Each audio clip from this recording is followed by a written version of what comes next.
우리의 삶에는 때로 모든 문이 닫힌 것처럼 느껴지는 순간이 찾아옵니다. 어디를 둘러봐도 희망의 빛은 보이지 않고 깊은 절망감에 사로잡히기도 합니다.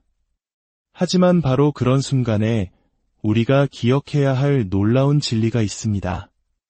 오늘 우리는 그 희망의 메시지를 함께 나누고자 합니다. 이 이야기가 당신의 마음에 작은 위로와 힘이 되기를 바랍니다.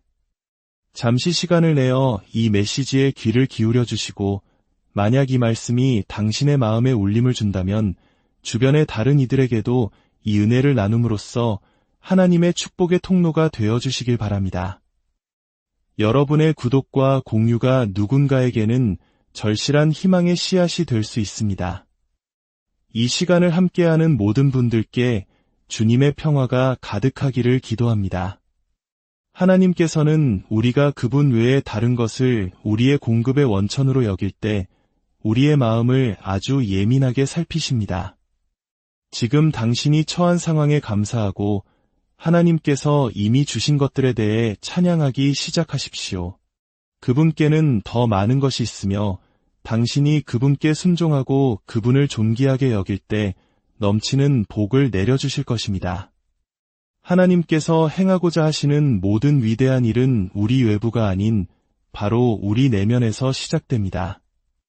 당신 안에 위대함의 씨앗을 심으신 창조주를 당신의 삶에 초대할 때 비로소 하나님께서 당신 안에 두신 잠재력이 현실이 됩니다. 그리고 이 놀라운 사실은 당신 외부의 그 어떤 조건에도 의존하지 않는다는 것입니다. 성경은 하나님께서 우리를 위해 공급하시는 4가지 놀라운 방법을 보여줍니다. 그 길은 성경 곳곳에서 아주 쉽게 발견할 수 있습니다. 첫 번째 방법은 바로 사람의 손을 통해서입니다. 창세기에 등장하는 요셉의 이야기를 떠올려 봅시다. 요셉은 자신을 미워하고 구덩이에 던져 노예로 팔아버린 형들 앞에 섰습니다. 그는 자신을 해치려 했던 형들에게 이렇게 말합니다. 형님들은 나를 해치려 하였으나 하나님은 그것을 선으로 바꾸셨습니다. 나는 원망하지도 분노하지도 않습니다. 오히려 하나님께서 형님들의 악한 계획을 통해 나를 이곳으로 보내셔서 오늘과 같이 많은 생명을 구원하게 하셨음을 봅니다. 그가 있던 곳은 어디였을까요? 그는 당시 세계 최강대국이었던 이집트에서 총리로 일하고 있었습니다. 히브리 노예였던 그가 말입니다. 역사는 당시의 파라오가 세상에서 가장 부유하고 가장 강력한 군대를 가졌으며 지구상에서 가장 막강한 권력을 가진 통치자였다고 기록합니다. 그런데 그 파라오가 무슨 일을 했는지 아십니까? 그는 자신의 모든 부와 왕국의 열쇠를 히브리 노예 출신인 요셉에게 넘겨주었습니다. 이집트의 파라오가 자신의 온 왕국과 재산을 요셉이라는 젊은이에게 맡겨 다스리게 한 것입니다. 이것이 바로 하나님께서 사람의 손을 통해 일하시는 방식입니다. 요셉은 자신을 해쳤던 형들에게 두려워 말라고 말하며 하나님의 축복으로 그들을 돌보았습니다. 누가복음 6장 38절은 이렇게 말씀합니다. 주라. 그리하면 너희에게 줄 것이니 곧 후이되어 누르고 흔들어 넘치도록 하여 너희에게 안겨주리라. 이 구절의 핵심은 이것입니다. 하나님께서는 사람들로 하여금 당신에게 주도록 하실 것이라는 약속입니다. 보리떡 5개와 물고기 2마리로 5,000명을 먹이시고도 남게 하신 그 하나님, 우리가 구하거나 생각하는 모든 것에 더 넘치도록 능히 하실 그 하나님이 바로 당신의 하나님이십니다. 성경은 그분께서 사람들을 사용하여 당신에게 주실 것이라고 약속합니다. 그들은 당신에게 일자리를 줄 것이고 기회의 문을 열어줄 것입니다. 당신의 잠재력을 알아보고 투자할 것입니다. 하나님께서는 사람들의 마음을 움직여 당신에게 공급하는 방법을 정확히 알고 계십니다. 하나님께서 공급하시는 두 번째 방법은 바로 하나님의 손을 통해서입니다. 요셉이 살아있는 동안 그의 가족들은 파라오의 보호 아래 아무 걱정 없이 풍요로운 삶을 누렸습니다. 그들의 공급원은 요셉이었고 궁극적으로는 파라오였습니다. 하나님께서 사람의 손을 통해 그들을 돌보신 것입니다. 하지만 성경은 이렇게 기록합니다. 요셉을 알지 못하는 새 왕이 일어나 이집트를 다스리게 되었다. 그리고 모든 것이 바뀌었습니다. 그들이 믿고 의지했던 모든 인적, 물적 자원이 한순간에 사라져 버렸습니다. 이것은 우리에게 중요한 가르침을 줍니다. 때로 우리는 큰 계약을 놓치거나 중요한 재정적 지원이 끊어지는 경험을 합니다. 이는 하나님께서 우리에게 교훈을 주시는 순간입니다. 하나님은 사람의 손을 사용하시지만 우리가 그분보다 다른 어떤 것을 더 의지하기 시작할 때 그분은 우리의 마음을 바로잡으십니다. 사람이나 환경이 아닌 오직 하나님만이 우리의 영원한 공급원이심을 깨닫게 하시는 것입니다. 지금 당신이 가진 것에 감사하십시오. 이미 베풀어 주신 은혜를 찬양하십시오. 그분께는 더 많은 것이 예비되어 있습니다. 두 손을 모아 하나님의 손이 지금까지 당신의 삶에 베풀어 주신 모든 것을 감사드립시다. 지금까지 지내온 것 주의 크신 은혜라는 찬송가 가사처럼 우리가 입은 옷, 우리가 누리는 축복, 하나님의 선하심을 돌아보십시오. 모든 영광을 하나님께 돌리십시오. 결코 겸손함을 잃지 마십시오. 하나님을 향한 감사와 찬양을 멈추지 마십시오. 그분은 아무도 닫을 수 없는 문을 여셨고 당신이 길을 찾도록 인도하셨습니다. 하나님은 당신에게 참으로 선하셨습니다. 할렐루야. 저 역시 사람의 손길과 하나님의 손길을 모두 경험했습니다. 때로는 저를 좋아하지 않는 것처럼 보이는 사람이 다가와 이러는지 모르겠지만 당신에게 이걸 줘야 할 것 같다며 도움을 준 적도 있습니다. 그때 저는 미소 지으며 속으로 주님을 찬양했습니다. 여러분에게는 그저 하나의 이야기일지 모르지만 저에게는 그것이 기적이었습니다. 우리가 가진 모든 것은 당연한 것이 아닙니다. 그것은 하나님의 손으로부터 온 기적적인 공급입니다. 만약 그분이 저를 위해 그 일을 행하셨다면 당신을 위해서도 행하실 것입니다. 꿈꾸기를 멈추지 마십시오. 더 나은 것을 향한 믿음을 포기하지 마십시오. 인생에 굴복하여 쓰러져 있지 마십시오. 두 발로 굳건히 일어서서 외치십시오. 나의 하나님이 그의 풍성하심을 따라 나의 모든 쓸 것을 채우시리라. 당신의 자녀들은 원한다면 모두 대학에 갈 것입니다. 하나님께서 필요한 모든 것을 공급하실 것입니다. 하나님께서 공급하시는 세 번째 방법, 그리고 어쩌면 가장 중요한 방법은 바로 당신 자신의 손을 통해서입니다. 이것을 우리는 일이라고 부릅니다. 이스라엘 백성이 요단강을 건넜을 때 40년 동안 하늘에서 내려오던 기적의 음식, 만나가 그쳤다고 여호수아 5장은 기록합니다. 하나님의 손이 행하신 기적이 멈춘 것입니다. 이는 새로운 시대가 시작되었음을 의미합니다. 하나님은 우리가 항상 기적에만 의지하며 살기를 원치 않으십니다. 늘 위급한 상황에서 하나님, 도와주세요. 집을 잃게 생겼어요. 차를 잃게 생겼어요. 라고 부르짖는 삶을 넘어 더 위대한 계획을 가지고 계십니다. 하나님께서는 신명기에서 이렇게 말씀하십니다. 내가 너희에게 주는 땅은 너희가 나온 이집트 땅과 같지 아니하니 거기서는 너희가 발로 물대기를 채소밭에 댐과 같이 하였거니와 그 땅은 젖과 꿀이 흐르는 땅이라. 이집트에서 그들은 메마른 땅에 물을 대기 위해 나일강에서부터 발펌프로 24시간 내내 힘들게 물을 길어 올려야 했습니다. 그렇게 애써도 겨우 작물이 죽지 않을 만큼의 물만 얻을 수 있었죠. 그것은 근근히 살아가는 삶의 모습입니다. 하지만 하나님은 말씀하십니다.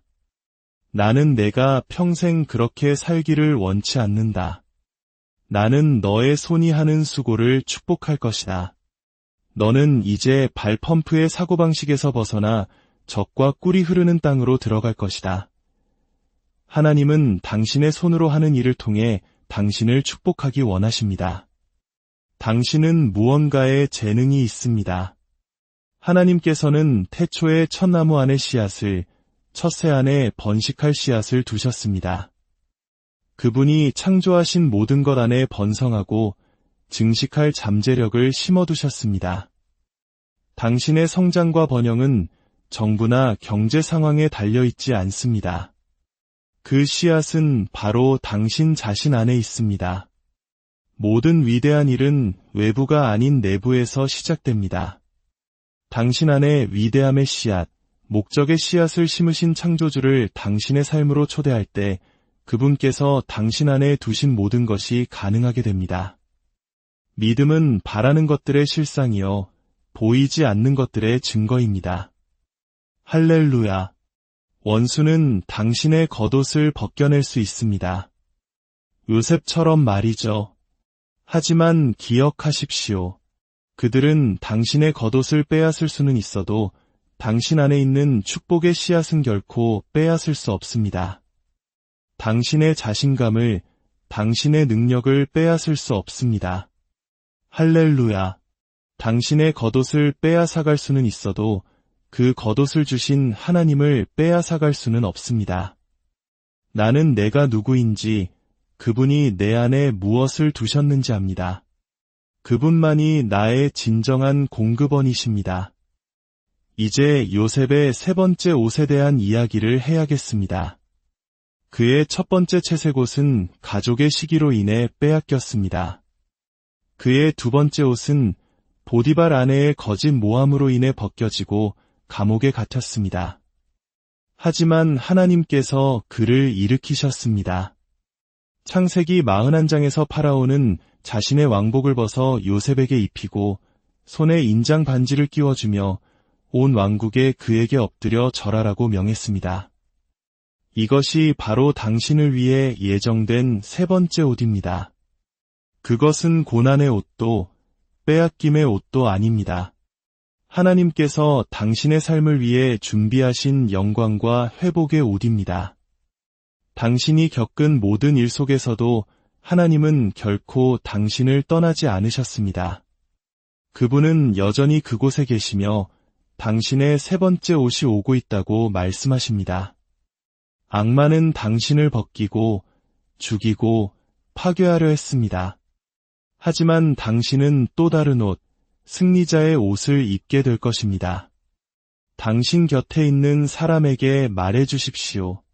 당신의 세 번째 옷이 오고 있습니다. 그것은 피해자가 아닌 예수 그리스도 안에서 승리한 자의 옷입니다. 사람들은 당신이 결코 해내지 못할 것이라고 말했습니다. 하지만 외부의 어떤 것도 당신의 최종 목적지를 결정할 수 없습니다. 씨앗은 바로 당신 안에 있습니다. 이제 노년이 된 요셉의 삶을 통해 이 메시지를 마무리하고자 합니다.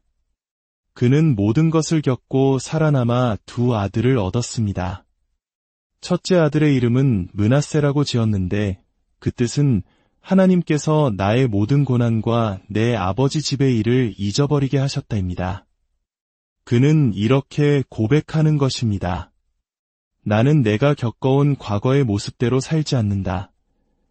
그의 삶의 간증을 아는 사람이라면 그가 겪은 끔찍한 일들에 놀랄 것입니다.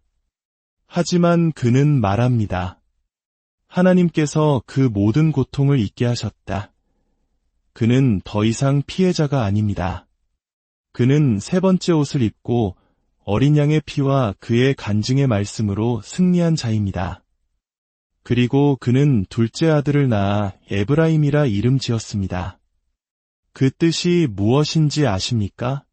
하나님께서 나를 내가 수고한 땅에서 번성하게 하셨다입니다. 즉, 하나님께서 내가 고난받던 바로 그 땅에서 나를 열매 맺게 하셨다는 뜻입니다.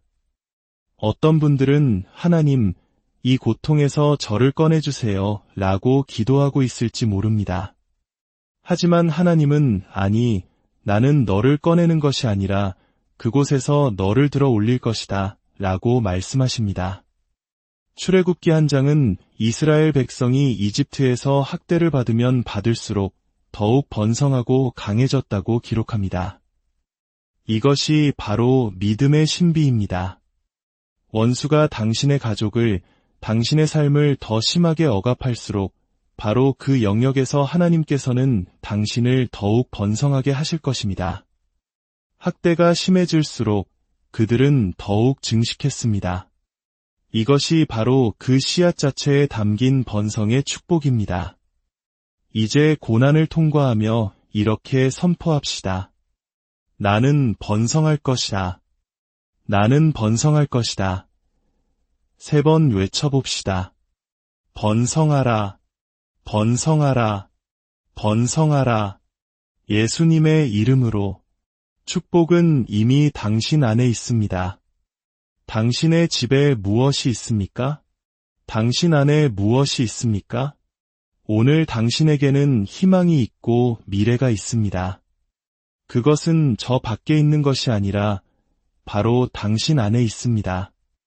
그리고 그 모든 것은 예수님을 당신 삶의 주인으로 모시는 것에서부터 시작됩니다. 지금 어둠과 우울함, 낙심, 기쁨 없는 공허함, 두려움과 불안, 걱정 속에 있는 모든 분들께 말씀드립니다. 그 모든 것을 이길 승리의 씨앗이 바로 오늘 아침 당신 안에 있습니다. 만약 당신이 이 굴레에서 벗어나기 원한다면 정직한 마음으로 일어나십시오. 하나님은 선하시며 번성의 축복은 다른 사람만이 아닌 바로 나를 위한 것임을 믿으십시오. 제가 당신을 위해 기도하겠습니다. 전능하신 예수님의 이름으로 당신 위에 선포합니다. 당신이 겪고 있는 고통은 실제적인 것입니다. 그 아픔을 가볍게 여기지 않습니다. 하지만 오늘 저는 격려의 영으로 당신에게 나아갑니다. 당신의 힘이 되시는 주님의 기쁨을, 인간의 모든 이해를 뛰어넘는 평강을 선포합니다. 예수님의 이름으로 명하노니 그리스도께서 당신의 삶에 들어오실 때 주신 당신 안에 있는 씨앗이 세상에 있는 그 어떤 것보다 더 큽니다. 주님, 이제 새로운 기쁨을 위해 기도합니다. 그들이 학대받을수록 더욱 번성하게 하옵소서. 번성의 축복이 임하게 하옵소서. 그들이 기쁨과 찬양과 예배, 그리고 하나님 나라를 향한 신실함의 씨앗을 심을 때, 오 하나님, 그들이 심은 그 씨앗을 그들의 삶에 배가하여 돌려주시옵소서. 어둠의 구름을 뚫고 찬란한 태양이 다시 떠오르고 있음을 선포합니다. 당신의 머리가 예수님의 이름으로 다시 들려질 것입니다. 당신은 다시 산꼭대기에 서서 두 손을 들고 하나님께서 모든 것을 선으로 바꾸셨다 고 외치게 될 것입니다. 할렐루야! 나는 축복받은 자이며 그분께서 나의 고난의 땅에서 나를 복되게 하셨습니다. 예수님의 이름으로 기도합니다. 아멘. 이 메시지가 당신의 길에 빛이 되기를 바랍니다. 다시 만날 때까지 평안 가운데 걸으시길 축원합니다. 우리의 삶에는 때로 모든 문이 닫힌 것처럼 느껴지는 순간이 찾아옵니다. 어디를 둘러봐도 희망의 빛은 보이지 않고 깊은 절망감에 사로잡히기도 합니다. 하지만 바로 그런 순간에 우리가 기억해야 할 놀라운 진리가 있습니다. 오늘 우리는 그 희망의 메시지를 함께 나누고자 합니다. 이 이야기가 당신의 마음에 작은 위로와 힘이 되기를 바랍니다. 잠시 시간을 내어 이 메시지에 귀를 기울여 주시고 만약 이 말씀이 당신의 마음에 울림을 준다면 주변의 다른 이들에게도 이 은혜를 나눔으로써 하나님의 축복의 통로가 되어 주시길 바랍니다. 여러분의 구독과 공유가 누군가에게는 절실한 희망의 씨앗이 될 수 있습니다. 이 시간을 함께하는 모든 분들께 주님의 평화가 가득하기를 기도합니다. 하나님께서는 우리가 그분 외에 다른 것을 우리의 공급의 원천으로 여길 때 우리의 마음을 아주 예민하게 살피십니다. 지금 당신이 처한 상황에 감사하고 하나님께서 이미 주신 것들에 대해 찬양하기 시작하십시오. 그분께는 더 많은 것이 있으며 당신이 그분께 순종하고 그분을 존귀하게 여길 때 넘치는 복을 내려주실 것입니다. 하나님께서 행하고자 하시는 모든 위대한 일은 우리 외부가 아닌 바로 우리 내면에서 시작됩니다. 당신 안에 위대함의 씨앗을 심으신 창조주를 당신의 삶에 초대할 때 비로소 하나님께서 당신 안에 두신 잠재력이 현실이 됩니다. 그리고 이 놀라운 사실은 당신 외부의 그 어떤 조건에도 의존하지 않는다는 것입니다. 성경은 하나님께서 우리를 위해 공급하시는 4가지 놀라운 방법을 보여줍니다. 그 길은 성경 곳곳에서 아주 쉽게 발견할 수 있습니다. 첫 번째 방법은 바로 사람의 손을 통해서입니다. 창세기에 등장하는 요셉의 이야기를 떠올려 봅시다. 요셉은 자신을 미워하고 구덩이에 던져 노예로 팔아버린 형들 앞에 섰습니다. 그는 자신을 해치려 했던 형들에게 이렇게 말합니다. 형님들은 나를 해치려 하였으나 하나님은 그것을 선으로 바꾸셨습니다. 나는 원망하지도 분노하지도 않습니다. 오히려 하나님께서 형님들의 악한 계획을 통해 나를 이곳으로 보내셔서 오늘과 같이 많은 생명을 구원하게 하셨음을 봅니다. 그가 있던 곳은 어디였을까요? 그는 당시 세계 최강대국이었던 이집트에서 총리로 일하고 있었습니다. 히브리 노예였던 그가 말입니다. 역사는 당시의 파라오가 세상에서 가장 부유하고 가장 강력한 군대를 가졌으며 지구상에서 가장 막강한 권력을 가진 통치자였다고 기록합니다. 그런데 그 파라오가 무슨 일을 했는지 아십니까? 그는 자신의 모든 부와 왕국의 열쇠를 히브리 노예 출신인 요셉에게 넘겨주었습니다. 이집트의 파라오가 자신의 온 왕국과 재산을 요셉이라는 젊은이에게 맡겨 다스리게 한 것입니다. 이것이 바로 하나님께서 사람의 손을 통해 일하시는 방식입니다. 요셉은 자신을 해쳤던 형들에게 두려워 말라고 말하며 하나님의 축복으로 그들을 돌보았습니다. 누가복음 6장 38절은 이렇게 말씀합니다. 주라. 그리하면 너희에게 줄 것이니 곧 후이되어 누르고 흔들어 넘치도록 하여 너희에게 안겨주리라. 이 구절의 핵심은 이것입니다. 하나님께서는 사람들로 하여금 당신에게 주도록 하실 것이라는 약속입니다.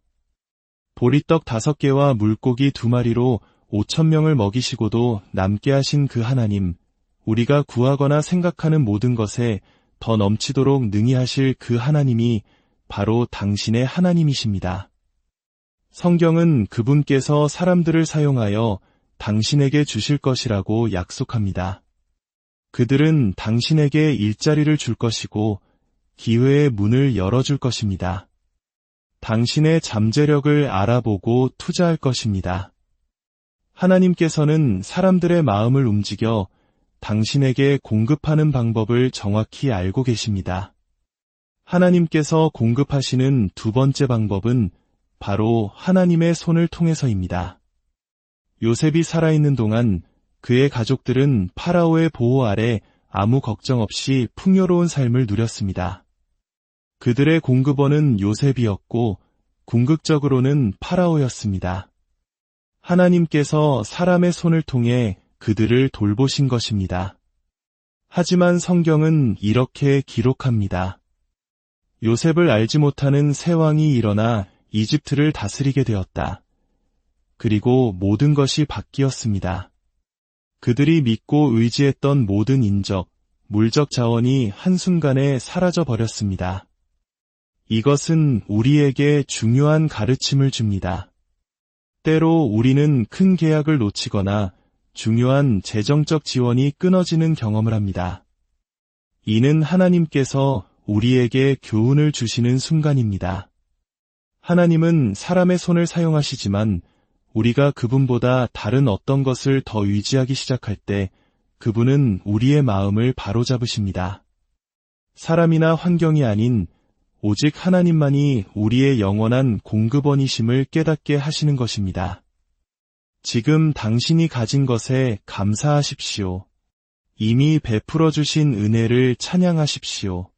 그분께는 더 많은 것이 예비되어 있습니다. 두 손을 모아 하나님의 손이 지금까지 당신의 삶에 베풀어 주신 모든 것을 감사드립시다. 지금까지 지내온 것 주의 크신 은혜라는 찬송가 가사처럼 우리가 입은 옷, 우리가 누리는 축복, 하나님의 선하심을 돌아보십시오. 모든 영광을 하나님께 돌리십시오. 결코 겸손함을 잃지 마십시오. 하나님을 향한 감사와 찬양을 멈추지 마십시오.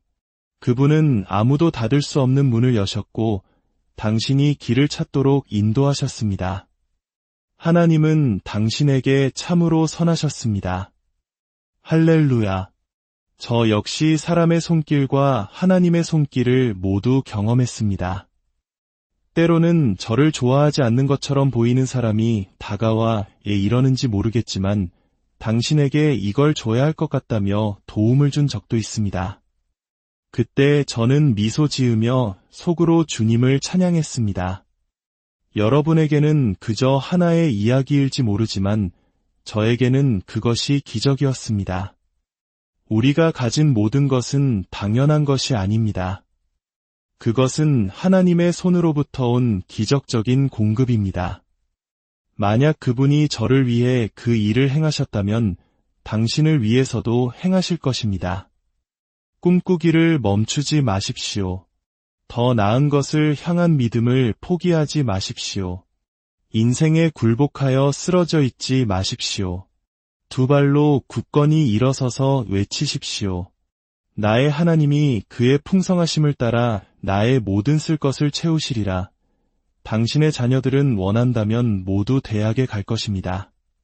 하나님께서 필요한 모든 것을 공급하실 것입니다. 하나님께서 공급하시는 세 번째 방법, 그리고 어쩌면 가장 중요한 방법은 바로 당신 자신의 손을 통해서입니다. 이것을 우리는 일이라고 부릅니다. 이스라엘 백성이 요단강을 건넜을 때 40년 동안 하늘에서 내려오던 기적의 음식, 만나가 그쳤다고 여호수아 5장은 기록합니다. 하나님의 손이 행하신 기적이 멈춘 것입니다. 이는 새로운 시대가 시작되었음을 의미합니다. 하나님은 우리가 항상 기적에만 의지하며 살기를 원치 않으십니다.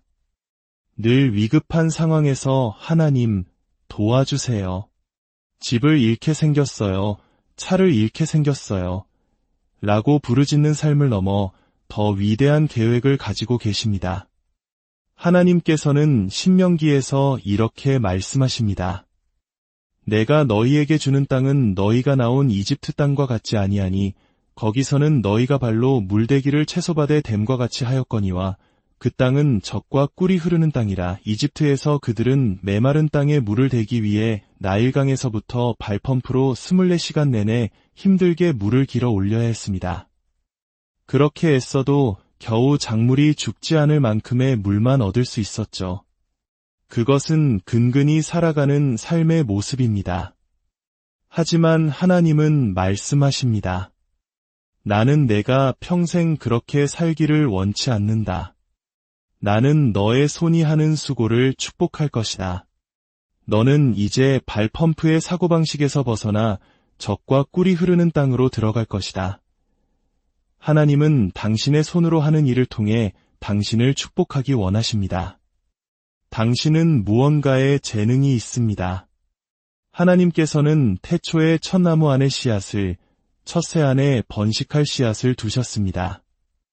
그분이 창조하신 모든 것 안에 번성하고 증식할 잠재력을 심어두셨습니다. 당신의 성장과 번영은 정부나 경제 상황에 달려있지 않습니다. 그 씨앗은 바로 당신 자신 안에 있습니다. 모든 위대한 일은 외부가 아닌 내부에서 시작됩니다. 당신 안에 위대함의 씨앗, 목적의 씨앗을 심으신 창조주를 당신의 삶으로 초대할 때 그분께서 당신 안에 두신 모든 것이 가능하게 됩니다. 믿음은 바라는 것들의 실상이요, 보이지 않는 것들의 증거입니다. 할렐루야. 원수는 당신의 겉옷을 벗겨낼 수 있습니다. 요셉처럼 말이죠. 하지만 기억하십시오. 그들은 당신의 겉옷을 빼앗을 수는 있어도 당신 안에 있는 축복의 씨앗은 결코 빼앗을 수 없습니다. 당신의 자신감을, 당신의 능력을 빼앗을 수 없습니다. 할렐루야. 당신의 겉옷을 빼앗아갈 수는 있어도 그 겉옷을 주신 하나님을 빼앗아갈 수는 없습니다. 나는 내가 누구인지, 그분이 내 안에 무엇을 두셨는지 압니다. 그분만이 나의 진정한 공급원이십니다. 이제 요셉의 세 번째 옷에 대한 이야기를 해야겠습니다. 그의 첫 번째 채색 옷은 가족의 시기로 인해 빼앗겼습니다.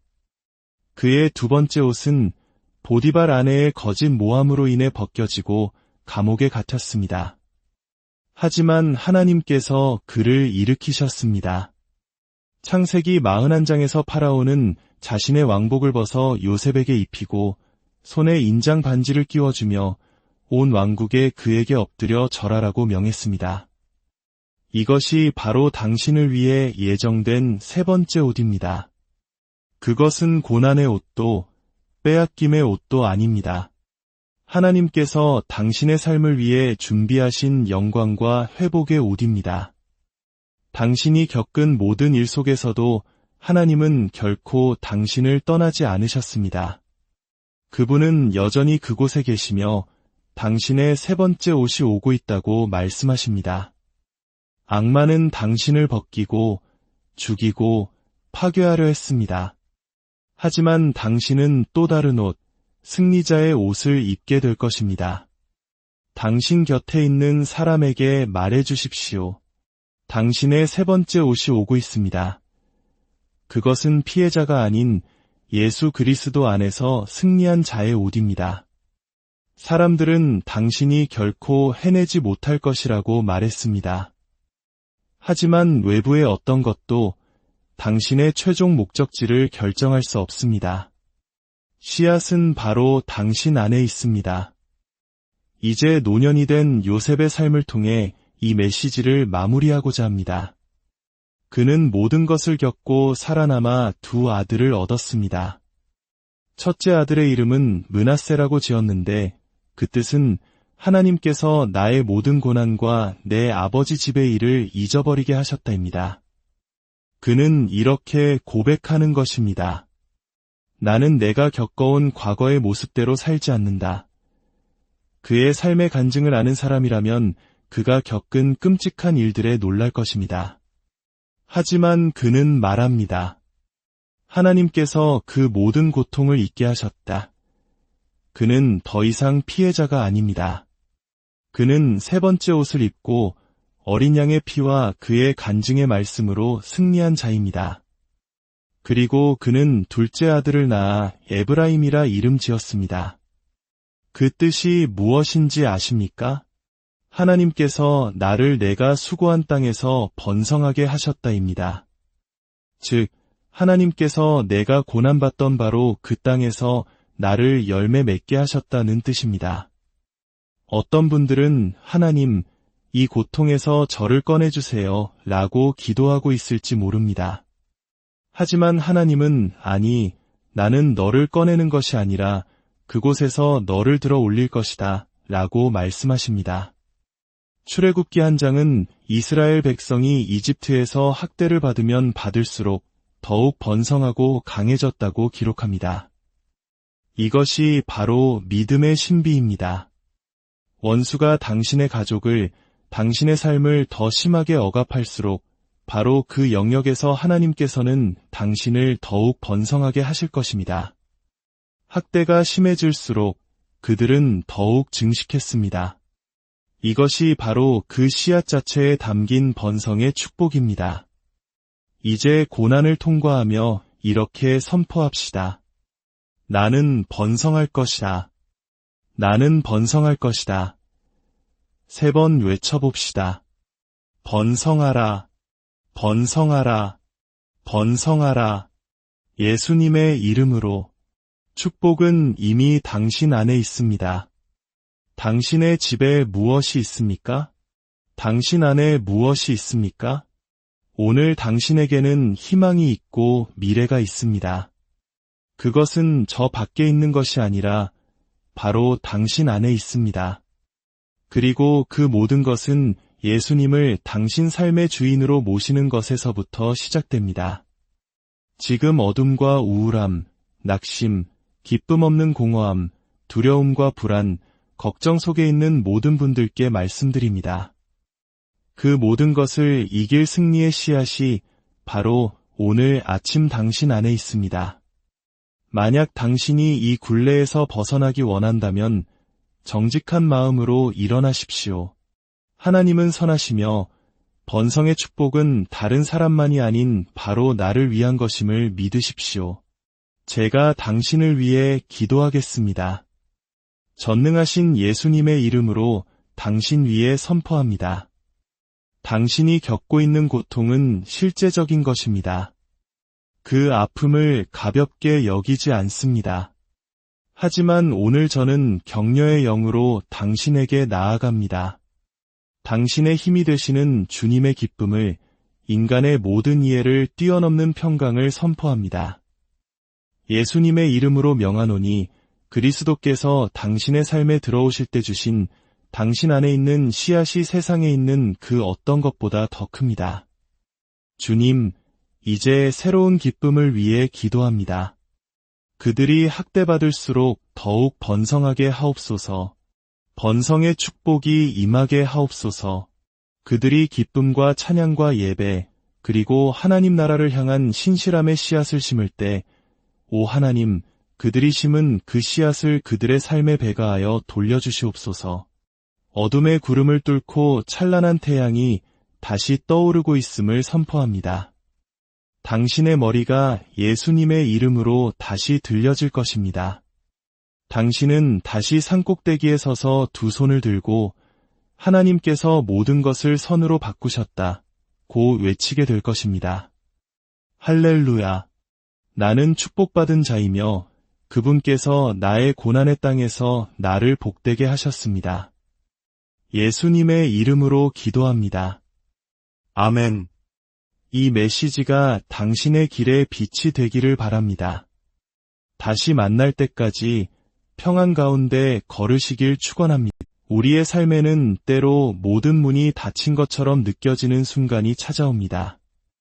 어디를 둘러봐도 희망의 빛은 보이지 않고 깊은 절망감에 사로잡히기도 합니다.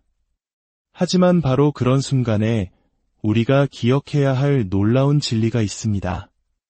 오늘 우리는 그 희망의 메시지를 함께 나누고자 합니다. 이 이야기가 당신의 마음에 작은 위로와 힘이 되기를 바랍니다. 잠시 시간을 내어 이 메시지에 귀를 기울여 주시고 만약 이 말씀이 당신의 마음에 울림을 준다면 주변의 다른 이들에게도 이 은혜를 나눔으로써 하나님의 축복의 통로가 되어 주시길 바랍니다. 여러분의 구독과 공유가 누군가에게는 절실한 희망의 씨앗이 될 수 있습니다. 이 시간을 함께하는 모든 분들께 주님의 평화가 가득하기를 기도합니다. 하나님께서는 우리가 그분 외에 다른 것을 우리의 공급의 원천으로 여길 때 우리의 마음을 아주 예민하게 살피십니다. 지금 당신이 처한 상황에 감사하고 하나님께서 이미 주신 것들에 대해 찬양하기 시작하십시오. 그분께는 더 많은 것이 있으며 당신이 그분께 순종하고 그분을 존귀하게 여길 때 넘치는 복을 내려주실 것입니다. 하나님께서 행하고자 하시는 모든 위대한 일은 우리 외부가 아닌 바로 우리 내면에서 시작됩니다. 당신 안에 위대함의 씨앗을 심으신 창조주를 당신의 삶에 초대할 때 비로소 하나님께서 당신 안에 두신 잠재력이 현실이 됩니다. 그리고 이 놀라운 사실은 당신 외부의 그 어떤 조건에도 의존하지 않는다는 것입니다. 성경은 하나님께서 우리를 위해 공급하시는 4가지 놀라운 방법을 보여줍니다. 그 길은 성경 곳곳에서 아주 쉽게 발견할 수 있습니다. 첫 번째 방법은 바로 사람의 손을 통해서입니다. 창세기에 등장하는 요셉의 이야기를 떠올려 봅시다. 요셉은 자신을 미워하고 구덩이에 던져 노예로 팔아버린 형들 앞에 섰습니다. 그는 자신을 해치려 했던 형들에게 이렇게 말합니다. 형님들은 나를 해치려 하였으나 하나님은 그것을 선으로 바꾸셨습니다. 나는 원망하지도 분노하지도 않습니다. 오히려 하나님께서 형님들의 악한 계획을 통해 나를 이곳으로 보내셔서 오늘과 같이 많은 생명을 구원하게 하셨음을 봅니다. 그가 있던 곳은 어디였을까요? 그는 당시 세계 최강대국이었던 이집트에서 총리로 일하고 있었습니다. 히브리 노예였던 그가 말입니다. 역사는 당시의 파라오가 세상에서 가장 부유하고 가장 강력한 군대를 가졌으며 지구상에서 가장 막강한 권력을 가진 통치자였다고 기록합니다. 그런데 그 파라오가 무슨 일을 했는지 아십니까? 그는 자신의 모든 부와 왕국의 열쇠를 히브리 노예 출신인 요셉에게 넘겨주었습니다. 이집트의 파라오가 자신의 온 왕국과 재산을 요셉이라는 젊은이에게 맡겨 다스리게 한 것입니다. 이것이 바로 하나님께서 사람의 손을 통해 일하시는 방식입니다. 요셉은 자신을 해쳤던 형들에게 두려워 말라고 말하며 하나님의 축복으로 그들을 돌보았습니다. 누가복음 6장 38절은 이렇게 말씀합니다. 주라. 그리하면 너희에게 줄 것이니 곧 후이되어 누르고 흔들어 넘치도록 하여 너희에게 안겨주리라. 이 구절의 핵심은 이것입니다. 하나님께서는 사람들로 하여금 당신에게 주도록 하실 것이라는 약속입니다. 보리떡 5개와 물고기 2마리로 5,000명을 먹이시고도 남게 하신 그 하나님, 우리가 구하거나 생각하는 모든 것에 더 넘치도록 능히 하실 그 하나님이 바로 당신의 하나님이십니다. 성경은 그분께서 사람들을 사용하여 당신에게 주실 것이라고 약속합니다.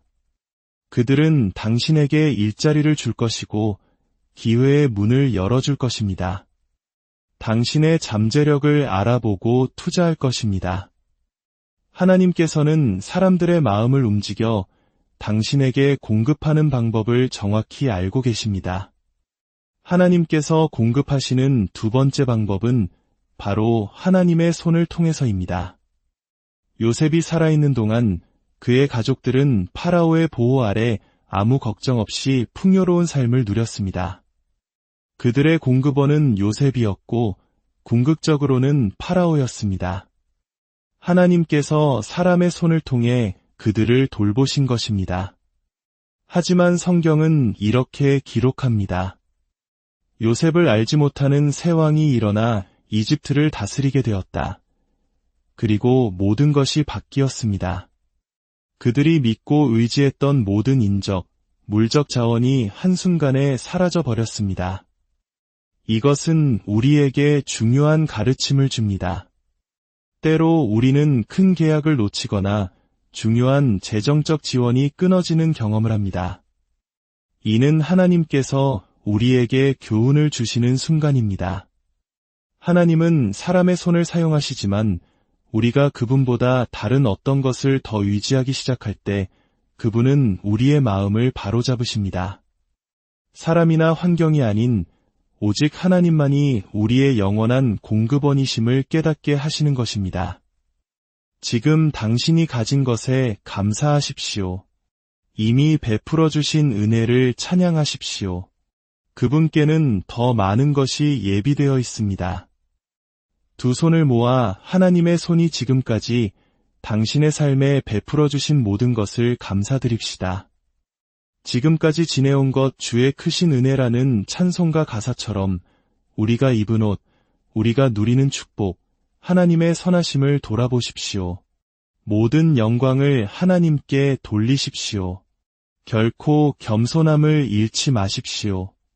하나님을 향한 감사와 찬양을 멈추지 마십시오. 그분은 아무도 닫을 수 없는 문을 여셨고 당신이 길을 찾도록 인도하셨습니다. 하나님은 당신에게 참으로 선하셨습니다. 할렐루야. 저 역시 사람의 손길과 하나님의 손길을 모두 경험했습니다.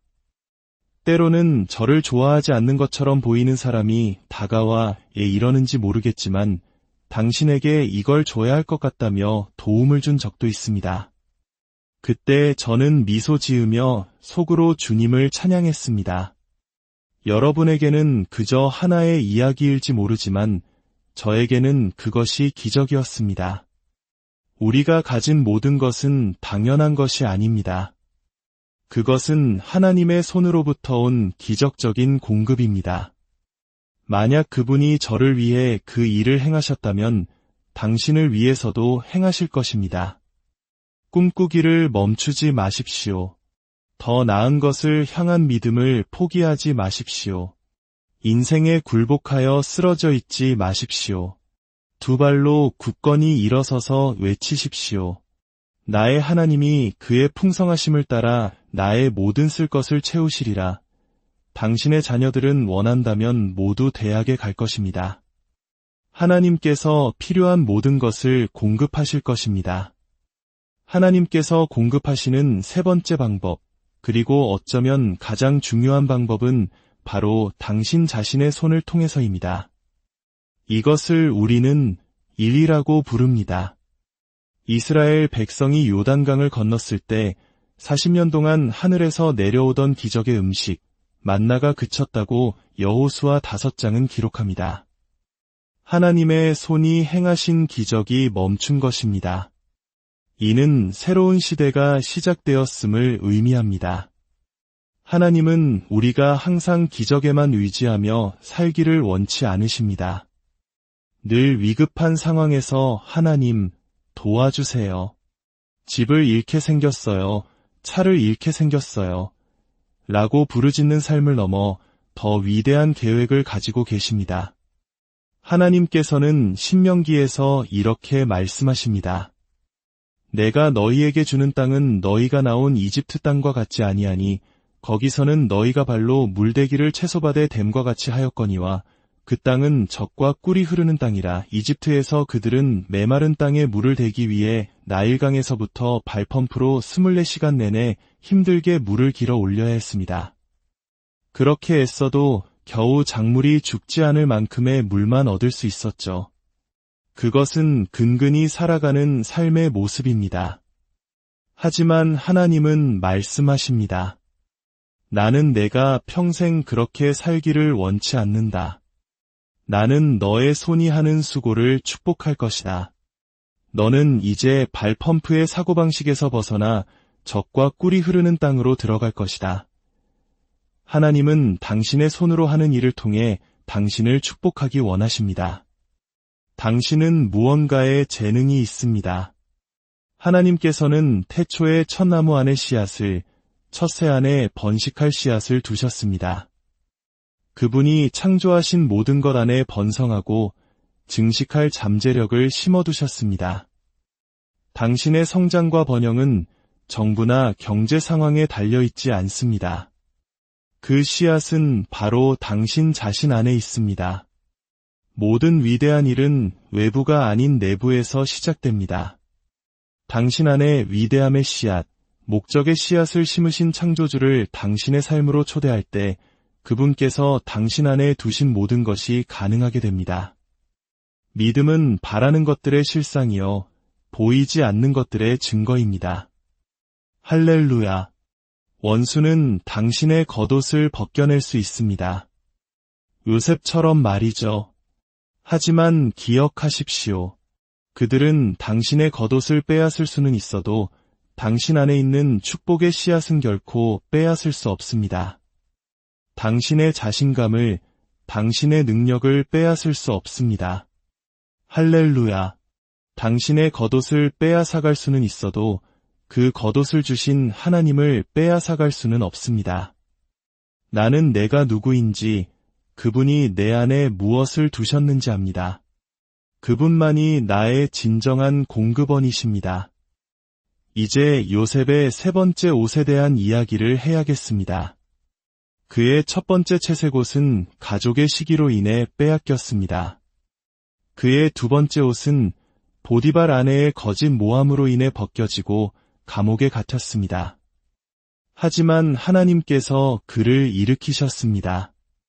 창세기 41장에서 파라오는 자신의 왕복을 벗어 요셉에게 입히고 손에 인장 반지를 끼워주며 온 왕국에 그에게 엎드려 절하라고 명했습니다. 이것이 바로 당신을 위해 예정된 세 번째 옷입니다.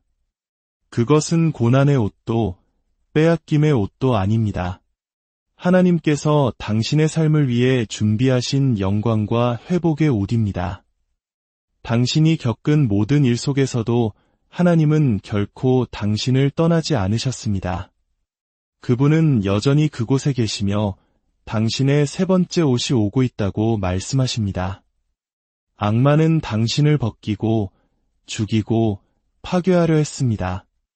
하지만 당신은 또 다른 옷, 승리자의 옷을 입게 될 것입니다.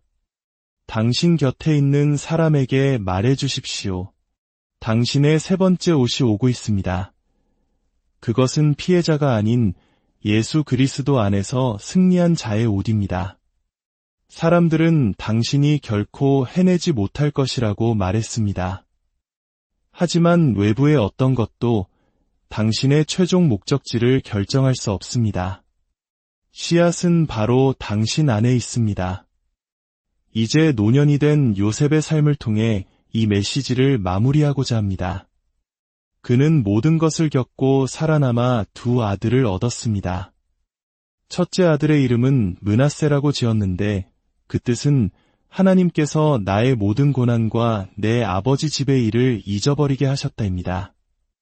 그는 이렇게 고백하는 것입니다. 나는 내가 겪어온 과거의 모습대로 살지 않는다. 그의 삶의 간증을 아는 사람이라면 그가 겪은 끔찍한 일들에 놀랄 것입니다. 하지만 그는 말합니다. 하나님께서 그 모든 고통을 잊게 하셨다. 그는 더 이상 피해자가 아닙니다. 그는 세 번째 옷을 입고 어린 양의 피와 그의 간증의 말씀으로 승리한 자입니다. 그리고 그는 둘째 아들을 낳아 에브라임이라 이름 지었습니다. 그 뜻이 무엇인지 아십니까? 하나님께서 나를 내가 수고한 땅에서 번성하게 하셨다입니다. 즉, 하나님께서 내가 고난받던 바로 그 땅에서 나를 열매 맺게 하셨다는 뜻입니다. 어떤 분들은 하나님, 이 고통에서 저를 꺼내주세요 라고 기도하고 있을지 모릅니다. 하지만 하나님은 아니, 나는 너를 꺼내는 것이 아니라 그곳에서 너를 들어 올릴 것이다 라고 말씀하십니다.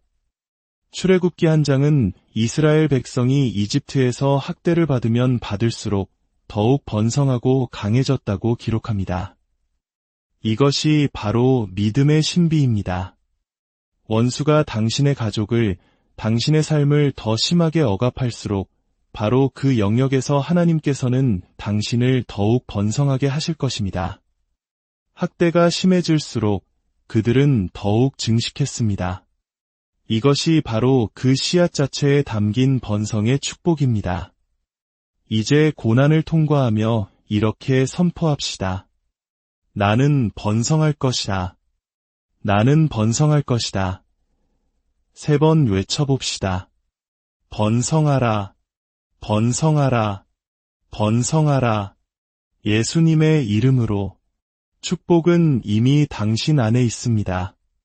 당신의 집에 무엇이 있습니까? 당신 안에 무엇이 있습니까? 오늘 당신에게는 희망이 있고 미래가 있습니다. 그것은 저 밖에 있는 것이 아니라 바로 당신 안에 있습니다. 그리고 그 모든 것은 예수님을 당신 삶의 주인으로 모시는 것에서부터 시작됩니다. 지금 어둠과 우울함, 낙심, 기쁨 없는 공허함, 두려움과 불안, 걱정 속에 있는 모든 분들께 말씀드립니다. 그 모든 것을 이길 승리의 씨앗이 바로 오늘 아침 당신 안에 있습니다. 만약 당신이 이 굴레에서 벗어나기 원한다면 정직한 마음으로 일어나십시오. 하나님은 선하시며 번성의 축복은 다른 사람만이 아닌 바로 나를 위한 것임을 믿으십시오. 제가 당신을 위해 기도하겠습니다. 전능하신 예수님의 이름으로 당신 위에 선포합니다. 당신이 겪고 있는 고통은 실제적인 것입니다. 그 아픔을 가볍게 여기지 않습니다. 하지만 오늘 저는 격려의 영으로 당신에게 나아갑니다. 당신의 힘이 되시는 주님의 기쁨을, 인간의 모든 이해를 뛰어넘는 평강을 선포합니다. 예수님의 이름으로 명하노니 그리스도께서 당신의 삶에 들어오실 때 주신 당신 안에 있는 씨앗이 세상에 있는 그 어떤 것보다 더 큽니다. 주님, 이제 새로운 기쁨을 위해 기도합니다. 그들이 학대받을수록 더욱 번성하게 하옵소서. 번성의 축복이 임하게 하옵소서. 그들이 기쁨과 찬양과 예배, 그리고 하나님 나라를 향한 신실함의 씨앗을 심을 때, 오 하나님, 그들이 심은 그 씨앗을 그들의 삶에 배가하여 돌려주시옵소서. 어둠의 구름을 뚫고 찬란한 태양이 다시 떠오르고 있음을 선포합니다. 당신의 머리가 예수님의 이름으로 다시 들려질 것입니다. 당신은 다시 산꼭대기에 서서 두 손을 들고 하나님께서 모든 것을 선으로 바꾸셨다 고 외치게 될 것입니다. 할렐루야! 나는 축복받은 자이며 그분께서 나의 고난의 땅에서 나를 복되게 하셨습니다. 예수님의 이름으로 기도합니다. 아멘. 이 메시지가 당신의 길에 빛이 되기를 바랍니다. 다시 만날 때까지 평안 가운데 걸으시길 축원합니다. 우리의 삶에는 때로 모든 문이 닫힌 것처럼 느껴지는 순간이 찾아옵니다. 어디를 둘러봐도 희망의 빛은 보이지 않고 깊은 절망감에 사로잡히기도 합니다. 하지만 바로 그런 순간에 우리가 기억해야 할 놀라운 진리가 있습니다. 오늘 우리는 그 희망의 메시지를 함께 나누고자 합니다. 이 이야기가 당신의 마음에 작은 위로와 힘이 되기를 바랍니다. 잠시 시간을 내어 이 메시지에 귀를 기울여 주시고, 만약 이 말씀이 당신의 마음에 울림을 준다면 주변의 다른 이들에게도 이 은혜를 나눔으로써 하나님의 축복의 통로가 되어 주시길 바랍니다. 여러분의 구독과 공유가 누군가에게는 절실한 희망의 씨앗이 될 수 있습니다. 이 시간을 함께하는 모든 분들께 주님의 평화가 가득하기를 기도합니다. 하나님께서는 우리가 그분 외에 다른 것을 우리의 공급의 원천으로 여길 때 우리의 마음을 아주 예민하게 살피십니다. 지금 당신이 처한 상황에 감사하고 하나님께서 이미 주신 것들에 대해 찬양하기 시작하십시오. 그분께는 더 많은 것이 있으며 당신이 그분께 순종하고 그분을 존귀하게 여길 때 넘치는 복을 내려주실 것입니다. 하나님께서 행하고자 하시는 모든 위대한 일은 우리 외부가 아닌 바로 우리 내면에서 시작됩니다. 당신 안에 위대함의 씨앗을 심으신 창조주를 당신의 삶에 초대할 때 비로소 하나님께서 당신 안에 두신 잠재력이 현실이 됩니다. 그리고 이 놀라운 사실은 당신 외부의 그 어떤 조건에도 의존하지 않는다는 것입니다. 성경은 하나님께서 우리를 위해 공급하시는 4가지 놀라운 방법을 보여줍니다. 그 길은 성경 곳곳에서 아주 쉽게 발견할 수 있습니다. 첫 번째 방법은 바로 사람의 손을 통해서입니다. 창세기에 등장하는 요셉의 이야기를 떠올려 봅시다. 요셉은 자신을 미워하고 구덩이에 던져 노예로 팔아버린 형들 앞에 섰습니다. 그는 자신을 해치려 했던 형들에게 이렇게 말합니다. 형님들은 나를 해치려 하였으나 하나님은 그것을 선으로 바꾸셨습니다. 나는 원망하지도 분노하지도 않습니다. 오히려 하나님께서 형님들의 악한 계획을 통해 나를 이곳으로 보내셔서 오늘과 같이 많은 생명을 구원하게 하셨음을 봅니다. 그가 있던 곳은 어디였을까요? 그는 당시 세계 최강대국이었던 이집트에서 총리로 일하고 있었습니다. 히브리 노예였던 그가 말입니다.